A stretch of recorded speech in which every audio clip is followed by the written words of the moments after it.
If I were the devil, if I were the prince of darkness, I'd want to engulf the whole world in darkness, and I'd have a third of its real estate and 4/5 of its population, but I wouldn't be happy until I had seized the ripest apple on the tree, thee. So I'd set about, however necessary, to take over the United States.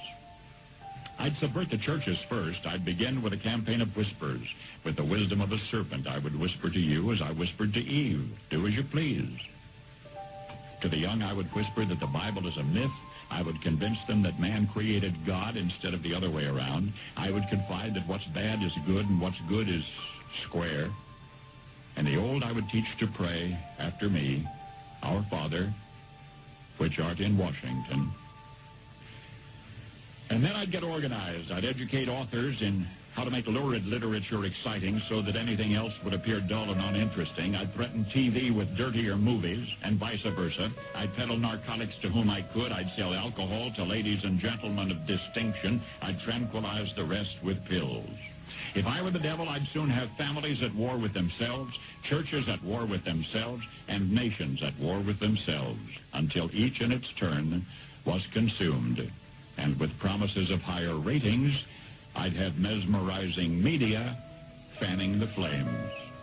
If I were the devil, I would encourage schools to refine young intellects, but neglect to discipline emotions. Just let those run wild.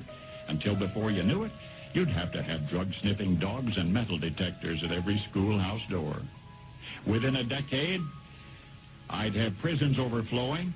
I'd have judges promoting pornography. Soon I could evict God from the courthouse, then from the schoolhouse, and then from the houses of Congress.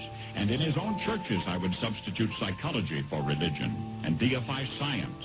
I would lure priests and pastors into misusing boys and girls and church money. If I were the devil, I'd make the symbol of Easter an egg and the symbol of Christmas a bottle. If I were the devil, I'd take from those who have and give to those who wanted until I had killed the incentive of the ambitious. And what'll you bet? I couldn't get whole states to promote gambling as the way to get rich. I would caution against extremes in hard work, in patriotism, in moral conduct. I would convince the young that marriage is old-fashioned, that swinging is more fun, that what you see on TV is the way to be.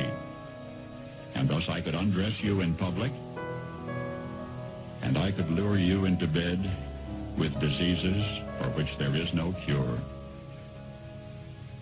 In other words, if I were the devil, I'd just keep right on doing what he's doing.